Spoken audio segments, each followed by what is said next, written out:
Sinué el egipcio, Mica Waltari. Libro primero, La cesta de cañas, parte 3. Al aproximarse la vejez, mi espíritu goza volando como un pájaro hacia los días de mi infancia. En mi memoria, mi infancia brilla con un esplendor maravilloso, como si entonces todo hubiese sido mejor y más bello que ahora. Sobre este punto no hay diferencia entre ricos y pobres, porque no hay ciertamente nadie, por más pobre que sea, cuya infancia no encierre algún destello de júbilo y de luz al evocarla en sus viejos días. Mi padre Senmut vivía cerca de los muros del templo, en el barrio bullicioso y pobre de la villa.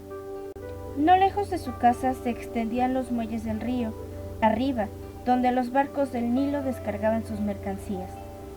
En los callejones estrechos, los tugurios de vino y de cerveza acogían a los marineros, y había también casas de lenocinio, a las que algunas veces los ricos de la villa se hacían llevar en sus literas. Nuestros vecinos eran preceptores, suboficiales, patronos de barcas y algunos sacerdotes de quinto orden. Estos formaban con mi padre la aristocracia de este barrio pobre, de la misma manera que un muro emerge sobre la superficie del lago. Nuestra casa era vasta en comparación con las casuchas de barro que flanqueaban en hileras los estrechos callejones. Teníamos incluso un jardincillo de algunos pasos en el que crecía un sicómoro plantado por mi padre. Matojos de acacias lo separaban de la calle y había una especie de estanque de piedra que solo se llenaba de agua cuando las crecidas del río. Teníamos 4 habitaciones, en una de las cuales mi madre preparaba la comida. Esta la tomábamos en la terraza, a la que se tenía acceso también desde el gabinete de consulta de mi padre. 2 veces por semana ayudaba a mi madre una mujer de faenas, porque le gustaba el aseo. Una lavandera iba a buscar la ropa sucia una vez por semana para ir a lavarla al río. En este suburbio pobre, agitado e invadido por los extranjeros, y cuya corrupción solo me fue revelada durante mi adolescencia, mi padre y sus vecinos representaban las tradiciones y las viejas costumbres respetables. Cuando las costumbres se habían relajado ya en la ciudad entre los ricos y los nobles, él y sus vecinos permanecían imperturbablemente aferrados al viejo Egipto, al respeto de los dioses, a la limpieza del corazón y al desinterés. Parecía que, en oposición a su barrio y a las gentes en medio de las cuales tenían que vivir y ejercer su profesión, quisiesen subrayar con sus costumbres y su actitud el hecho de no pertenecer a la misma clase. Pero, ¿a qué contar estas cosas que no he comprendido hasta más tarde? ¿Por qué no evocar, en su lugar, el tronco rugoso del sicómoro y el ruido de sus hojas mientras me resguardaba bajo su sombra del ardor del sol? ¿Por qué no recordar mi mejor juguete, un cocodrilo de madera que yo arrastraba con un cordel por la calle empedrada, abriendo la boca pintada de rojo? Los hijos de los vecinos se detenían llenos de admiración. Me procuré muchos bizcochos de miel, muchas piedras brillantes y muchos hilos de cobre dejándolos jugar con el cocodrilo. Solo los hijos de los nobles poseían juguetes parecidos, pero mi padre lo había recibido de un carpintero real a quien curó de un absceso que le impedía sentarse. Por la mañana mi madre me llevaba al mercado. No tenía gran cosa que comprar, pero podía consagrar el tiempo de una clepsidra regateando un manojo de cebollas, o una semana entera para la elección de un par de zapatos. Se adivinaba por sus palabras que estaba en situación desahogada y que no quería más que primera calidad. Pero si no compraba todo lo que cautivaba su mirada, era porque quería educarme en su espíritu de economía. Como ella decía, el rico no es el que posee oro y plata, sino el que se contenta con poco. Así hablaba, pero al mismo tiempo sus ojos cansados admiraban las telas de lana de colores de Sidón y de Biblos, leves y ligeras como plumas. Sus manos oscuras y endurecidas por los trabajos acariciaban las joyas de marfil y las plumas de avestruz. Todo aquello no era más que vanidad y cosas superfluas, asegurábase a sí misma. Pero mi espíritu infantil se rebelaba contra estas enseñanzas y hubiera querido poseer un mono que pasara sus brazos alrededor del cuello de su dueño, o un pájaro de brillante plumaje que gritara palabras sirias o egipcias. Tampoco hubiese tenido nada que decir contra unos collares o unas sandalias de Villa Dorada. Solo mucho más tarde comprendí que la pobre Kipa quiso apasionadamente ser rica. Pero como no era más que la esposa de un médico de pobres, apaciguaba sus sueños con relatos. Por la noche, antes de dormir, me contaba en voz baja todas las leyendas que conocía. Me hablaba de Sinué y el náufrago que traía de casa del rey de las serpientes tesoros fabulosos. Hablaba de los dioses y de los hechiceros, de los encantadores y de los antiguos faraones. Mi padre refunfuñaba algunas veces y decía que me llenaba el espíritu de vaciedades y fantasías, pero en cuanto había empezado a roncar, Kipa reanudaba su narración, tanto para su placer como para el mío. Recuerdo aquellas noches tórridas de verano, en las que la casa abrazaba el cuerpo desnudo y el sueño no venía. Oigo todavía su voz baja y soñolienta. De nuevo, estoy en seguridad cerca de mi madre.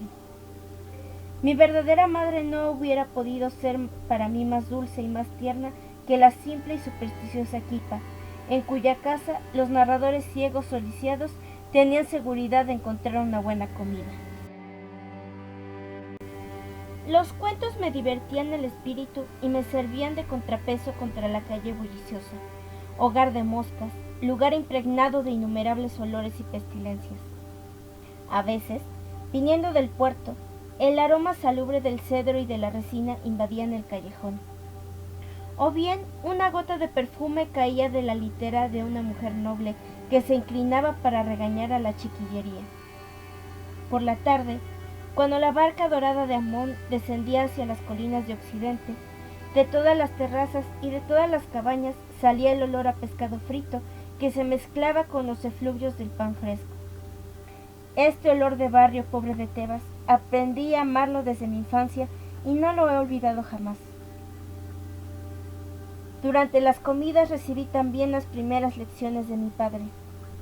Con un paso fatigado atravesaba el jardincillo, o salía de su dormitorio con las ropas oliendo a medicinas y pomadas. Mi madre le vertía agua en las manos y nos sentábamos en unos taburetes mientras ella nos servía. Por la calle pasaba un bullicioso grupo de marineros borrachos de cerveza que golpeaban las paredes con sus bastones y se detenían a hacer sus necesidades bajo nuestras acacias. Hombre prudente, mi padre no protestaba. Pero cuando los marineros se habían alejado, me decía: solo un miserable negro o un puerco sirio es capaz de hacer sus necesidades en la calle. Un egipcio las hace en el interior. O bien, decía aún, el vino es un don de los dioses si se usa con moderación. Un vaso no hace daño a nadie. Dos hacen un charlatán. Pero quien vacía la jarra entera se despierta en el arroyo, desnudo y lleno de contusiones. Algunas veces un perfume violento llegaba hasta la terraza, cuando pasaba una mujer de cuerpo adornado con telas transparentes, pintada las mejillas, las pestañas y los labios, y llevando en los ojos un brillo húmedo que no se ve nunca en los de las mujeres decentes. Mientras la contemplaba con fascinación, mi padre me decía con un tono grave: ten cuidado con las mujeres que te dirijan palabras lisonjeras y traten de atraerte a sus casas, porque su corazón es una red y una trampa, y su seno quema con mayor ardor que el fuego.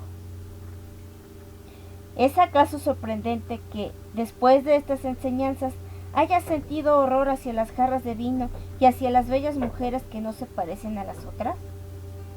Porque al mismo tiempo veía en ellas todo el encanto peligroso de lo que asusta. Desde mi infancia mi padre me permitió asistir a sus consultas. Me mostró sus instrumentos, sus cuchillos y sus botes de medicinas, explicándome cómo utilizarlas. Mientras examinaba a un enfermo, yo permanecía a su lado, tendiéndole una taza de agua, vendajes, ungüentos o vinos.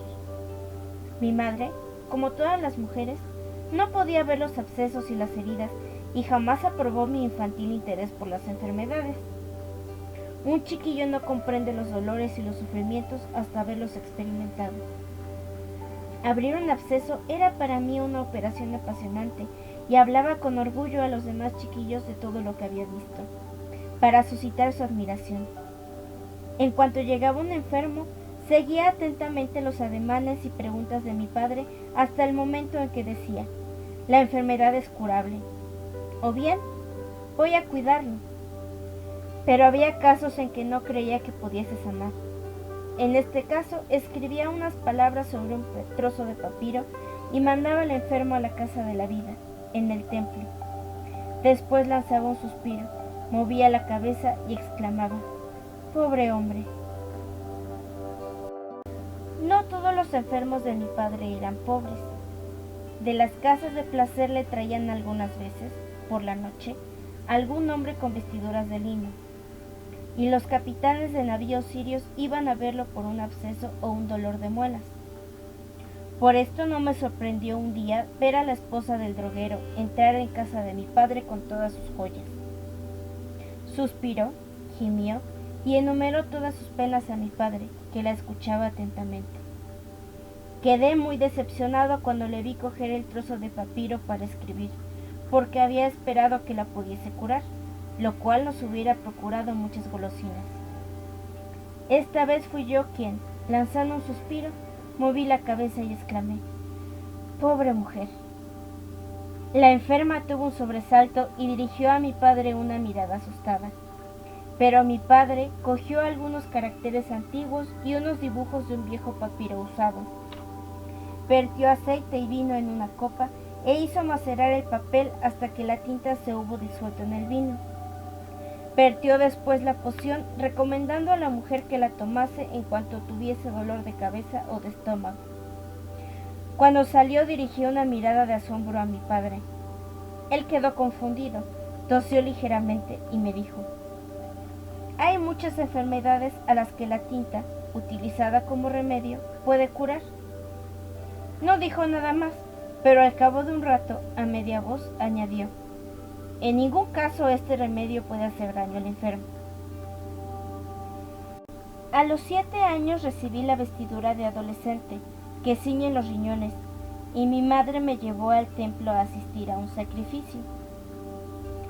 El templo de Amón en Tebas era entonces el más importante de todo Egipto. Una avenida flanqueada de esfinges con cabeza de macho cabrío se dirigía a través de la villa y el estanque de la diosa lunar hasta el templo, cuyo recinto estaba formado por muros poderosos y era como una villa dentro de la villa. En la cúspide de un pilón alto como una colina flotaban oriflamas abigarradas, y las estatuas gigantes de los reyes montaban la guardia a cada lado de la puerta de cobre. Flanqueamos la puerta y los vendedores de libros de los muertos comenzaron a solicitar a mi madre y a someterle sus ofertas murmurando o gritando. Me llevó a ver los talleres de los artistas y las estatuitas de esclavos y servidores que, gracias a los encantamientos de los sacerdotes, trabajarían en el más allá por sus dueños sin que éstos tuviesen que mover ni un dedo. Pero, ¿a qué hablar de lo que todo el mundo sabe, puesto que todo está establecido y el corazón humano no cambia?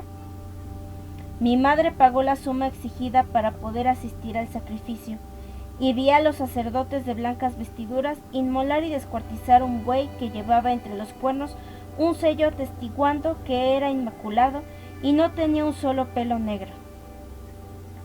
Los sacerdotes estaban gordos y sus cabezas afeitadas relucían de aceite. Cerca de 200 personas asistían al sacrificio y los sacerdotes, sin prestarles la menor atención, discutían entre ellos. En cuanto a mí, examinaba las imágenes guerreras sobre las paredes del templo y admiraba las columnas gigantescas. Y no comprendía la emoción de mi madre que, con los ojos llenos de lágrimas, me llevaba a casa. Me quitó los zapatos y me dio unas sandalias nuevas, que eran incómodas, y me hicieron daño en los pies hasta que me hube acostumbrado. Después de la comida, mi padre puso su hábil mano sobre mi cabeza y acarició los bucles de mis sienes. «Tienes 7 años, Sinue», me dijo. «Debes elegir una carrera». «Quiero ser soldado», dije yo en el acto. No comprendí su expresión decepcionada, porque los mejores juegos de muchachos en las calles son militares. Había visto a los soldados ejercitarse en la lucha delante de los cuarteles. Había visto los carros de combate salir de la villa para hacer maniobras, con sus ruedas ruidosas y sus colgantes oriflamas. No podía existir carrera más brillante y honorable que la carrera de las armas.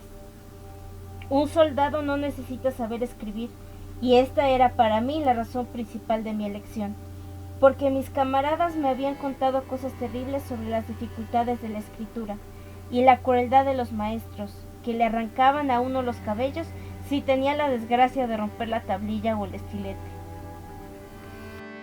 Mi padre no debió estar muy dotado durante su infancia. De lo contrario, hubiera llegado a algo más que médico de los pobres.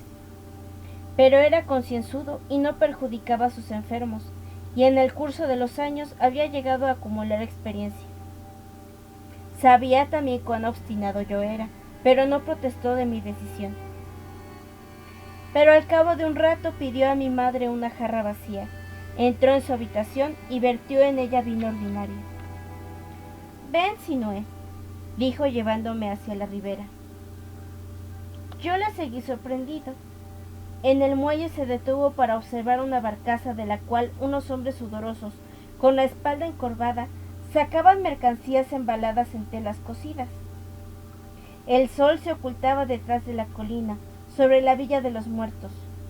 Nosotros estábamos saciados, pero los hombres seguían descargando, jadeantes los flancos y cubiertos de sudor.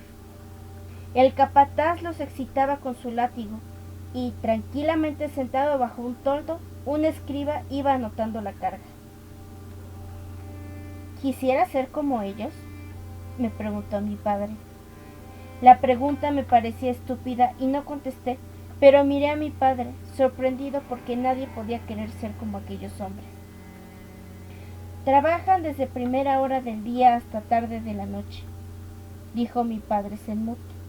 «Su piel está curtida, como la del cocodrilo. Sus manos son rudas como las patas del cocodrilo. Solo por la noche pueden regresar a su cabaña de barro, y su alimentación es un trozo de pan, una cebolla y un sorbo de cerveza agria.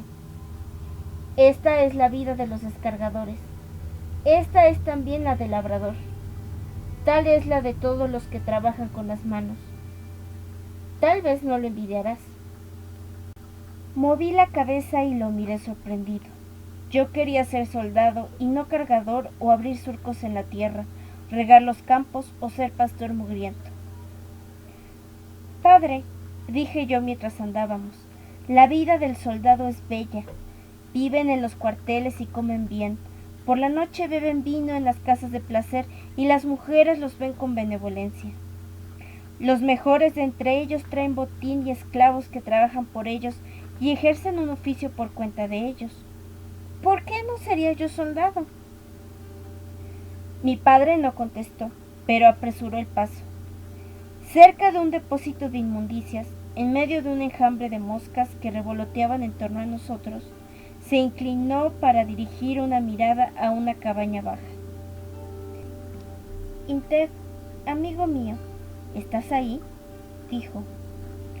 Un viejo, lleno de mugre, con el brazo derecho amputado a la altura del hombro y cubierto por un trozo de tela roída por la grasa, salió apoyándose en un palo. Su rostro estaba descarnado, no tenía dientes. ¿Es verdaderamente Intef?», pregunté suavemente a mi padre, dirigiendo una mirada de pavor a aquel hombre. Porque Intef era un héroe que había combatido en las campañas de Tutmosis III, el más grande de los faraones en Siria, y se contaban muchas historias sobre sus proezas y las recompensas que había recibido. El anciano levantó la mano para hacer un saludo militar, y mi padre le tendió la jarra de vino. Se sentaron en el suelo, porque Intef no tenía siquiera un banco en su casa, y con mano temblorosa se llevó la jarra a los labios y bebió ávidamente sin verter una sola gota. Mi hijo Sinué quiere ser soldado, dijo mi padre sonriendo. Te lo he traído porque eres el único superviviente de los héroes de las grandes guerras, a fin de que le hables de la vida magnífica y de las hazañas de los soldados. Por Set y Val y todos los diablos, gritó el viejo con una risa aguda y entornando los ojos para verme mejor. ¿Estás loco? Su boca desdentada, sus ojos apagados, el muñón de su brazo y su pecho arrugado y sucio eran tan espantosos que me refugié detrás de mi padre y lo agarré por la manga. ¡Muchacho, muchacho!, exclamaba Intef, ahogándose de la risa. Si tuviese un sorbo de vino por cada maldición que he lanzado contra mi vida y contra el triste destino que hizo de mí un soldado, podría llenar el lago que el faraón ha hecho excavar para divertir a su mujer. No lo he visto, porque no tengo medios para hacerme transportar más allá del río, pero no me cabe duda de que el lago se llenaría y sobraría vino para embriagar a todo el ejército. De nuevo bebió un largo trago. La gloria y el renombre, dijo Intef, el héroe, es sencillamente estiércol para alimentar a las moscas. Toda mi vida he contado historias sobre la guerra y mis hazañas para sacarles un poco de vino a los papanatas que me escuchaban con la boca abierta. Pero tu padre es un hombre honrado y no quiero engañarlo. Por esto te digo, muchacho, que de todos los oficios el de soldado es el más horrible y miserable. El vino borraba las arrugas de su rostro y daba brillo a sus ojos. Se sentó y se llevó al cuello su única mano. Mira, muchacho, este cuello descarnado ha sido adornado con quíntuples collares de oro. Con su propia mano el faraón me los puso. ¿Quién puede contar las manos cortadas que ha acumulado ante su tienda? ¿Quién fue el primero en trepar por las murallas de Kadesh? ¿Quién se lanzaba como un elefante enfurecido en medio del enemigo? Yo, Intef el héroe. ¿Pero quién me lo agradece hoy? Mi oro se ha disipado a los cuatro vientos del cielo. Mis esclavos han huido o han muerto de miseria. Mi brazo derecho quedó en el país de Mitaní, y desde largo tiempo hubiera muerto de miseria si no hubiese sido por algunas almas caritativas que me traen pescado seco y cerveza, a fin de que cuente a sus hijos la verdad sobre las guerras. Soy Intef, el héroe, pero mírame, muchacho. Mi juventud huyó en el desierto, en el hambre, en los tormentos y en las fatigas. Allí se ha fundido la carne de mis miembros, allí mi piel se ha curtido, allí mi corazón se ha vuelto más duro que la piedra. Y lo peor es que en los desiertos sin agua mi lengua se secó y que sufro de una sed eterna, como todos los soldados que regresan con vida de las expediciones a países lejanos. Por esto mi vida ha sido un abismo mortal desde el día en que perdí mi brazo. Y no quiero siquiera mencionar el dolor de las heridas y los tormentos causados por los cirujanos cuando sumergen tu muñón en el aceite hirviendo, como tu padre sabe muy bien. Que tu nombre sea alabado, Senmut, eres justo y bueno, pero el vino se ha acabado. El anciano calló, jadeó por un momento y volvió melancólicamente la jarra. El brillo salvaje de sus pupilas se apagó y de nuevo reapareció el pobre desgraciado. Pero un soldado no necesita saber escribir, me atreví a murmurar. Gruñó Intef, mirando a mi padre. Este se quitó rápidamente un brazalete de cobre de la muñeca y lo tendió al anciano, que lanzó un grito. Un chiquillo sucio apareció y tomó el brazalete y la jarra para ir a buscar vino. No tomes del mejor, le gritó Intef. Toma del más barato, te darán más. Fijó sobre mí su mirada atenta. Tienes razón, dijo. Un soldado no necesita saber escribir, debe saber solamente batirse. Si supiese escribir sería jefe y daría órdenes al más bravo de los soldados, y no se confían ni 100 hombres al jefe que no es capaz de garabatear unos signos sobre un papel. ¿Qué placer puede hallar en las cadenas y las condecoraciones si es el hombre de la pluma quien da las órdenes? Pero así es y así será siempre. Por eso te digo, muchacho, que si quieres mandar soldados y conducirlos, aprende primero a escribir. Entonces los portadores de cadenas de oro se inclinarán ante ti y los esclavos te llevarán al combate en tu litera. El chiquillo andrajoso regresó con la jarra de vino y el rostro del anciano se iluminó de júbilo. Tu padre Senmut es un buen hombre, dijo gentilmente. Sabe escribir y me cuidó cuando empezaba a ver cocodrilos e hipopótamos. Los días de felicidad y de fuerza, cuando no carecía de vino. Es un buen hombre, pese a que no sea más que un médico incapaz de tensar un arco. Le doy las gracias. Miré con inquietud la jarra que Intef iba indudablemente a vaciar y tiré de la manga de mi padre, porque temía que bajo la influencia del vino nos despertásemos en el arroyo. Mi padre miró también la jarra, lanzó un ligero suspiro y volvió la cabeza. Intef se puso a cantar con voz ronca un himno guerrero sirio, y el chiquillo, desnudo y bronceado por el sol, se echó a reír. Pero yo, Sinué, abandoné mi sueño de ser soldado y no protesté cuando al día siguiente mi padre y mi madre me condujeron a la escuela.